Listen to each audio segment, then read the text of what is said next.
Hello दोस्तों, आज हम पढ़ेंगे ऑटोमेटा थ्योरी या फिर इसे कह सकते कि टीओसी थ्योरी ऑफ कंप्यूटेशन। जैसे कि आप देख सकते हैं,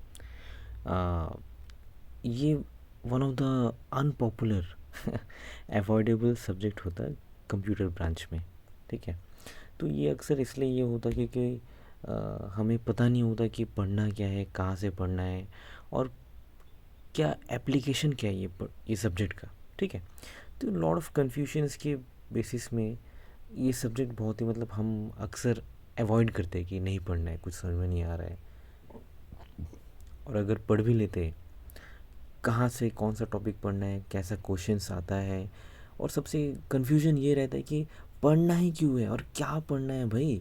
ठीक है, तो आज हम इसी सब्जेक्ट को कंटिन्यू करेंगे और समझने की कोशिश करेंगे कि टीओसी ऑटोमेटा क्या सब्जेक्ट है। और देखिए, ये सब्जेक्ट इम्पॉर्टेंट इसलिए है क्योंकि जो भी रिसर्च बेस्ड अगर फ्यूचर में अपना कैरियर को रिसर्च ओरिएंटेड बनाना चाहता है, रिसर्च फील्ड में जानना चाहता है, तो तब हमें क्या करना होता है कि कोई भी एक नया सिस्टम या फिर प्रॉब्लम को सॉल्व करने से पहले हमें ये स्टडी करना होता है कि ये प्रॉब्लम क्या इम्प्लीमेंटेबल है इन कंप्यूटर में। ओके, तो whether the problem is implementable और नॉट।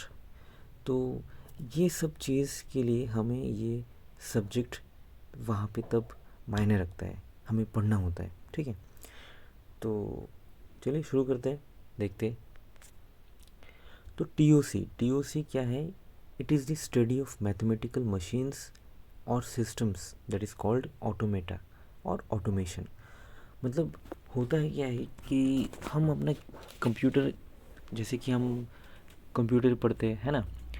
कंप्यूटर क्या है? एक प्रैक्टिकल ऑब्जेक्ट है, प्रैक्टिकल सिस्टम है जो भी यूसेज रहता है, जिसमें हम कॉमनली क्या पढ़ते हैं, जैसे ऑपरेटिंग सिस्टम है, इसका एक यूसेज होता, नेटवर्किंग है, फिर डेटाबेस सिस्टम है, सभी ये सब सारा सब्जेक्ट्स का एक प्रैक्टिकल यूसेज है। बट ऑटोमेटा क्या है? एक थियोरेटिकल सब्जेक्ट है जिसमें हम एक एनालिसिस करते हैं।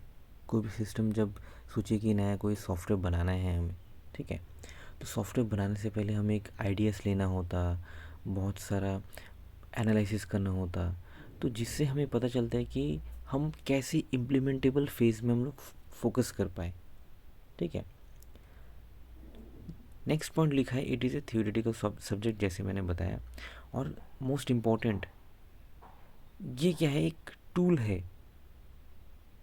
Okay, rather it is a technique. ये कोई टेक्निक नहीं है, टीओसी एक टूल है। जैसे कि मैथमेटिक्स में सेट थ्योरी होता, it is very similar to mathematics. Mathematics क्या है? एक टूल होता, कोई टेक्निक नहीं है। देखिए, जैसे बहुत सारे साइंटिस्ट, मैथमेटिशियंस ने बहुत सारा फार्मूलाज डिराइव करके गए, राइट। लेकिन वो क्या है, कोई कब कौन सा प्रॉब्लम सॉल्व करने में वो मैथमेटिक्स का फॉर्मूला यूज़ होगा, तो हम बता नहीं सकते। ठीक है, तो उसी तरह टीओसी क्या है? एक टूल है। कोई भी कभी भी हो सकता है कि आज एक प्रॉब्लम सॉल्व करने में हमें समझ में नहीं आए कि ये प्रॉब्लम कैसे सॉल्व कर पाए, तो वहाँ पे ये टीओसी का एक कॉन्सेप्ट एज ए टूल हम यूज़ कर पाए। या फिर हो सकता है कि आने वाले 300 साल, 200 साल, 30 साल, 40 साल, 20 साल, 15 साल में कभी भी एक नया प्रॉब्लम को सॉल्व करने में ये टूल तब हम यूज़ कर पाए। ठीक है, तो it is basically a tool rather a technique. Next, और एक इम्पॉर्टेंट ये चीज़ है कि जब कभी टीओसी को बिल्ड, टीओसी कॉन्सेप्ट का मतलब यही है कि जैसे सोचिए कि कोई प्रॉब्लम है, ठीक है, हमारा लाइफ में इन रियल वर्ल्ड सिचुएशन में बहुत सारे प्रॉब्लम्स है और सारा प्रॉब्लम का सॉल्यूशन होना ज़रूरी नहीं है बाय इम्प्लीमेंटिंग कंप्यूटर सिस्टम। ठीक है, मैं ये कहना चाहता हूँ कि सभी प्रॉब्लम को कंप्यूटर से हम लोग सॉल्व नहीं कर सकते। हो सकता है कि हमारे लाइफ का 2% 3% प्रॉब्लम्स को कंप्यूटर से सॉल्व कर पाए।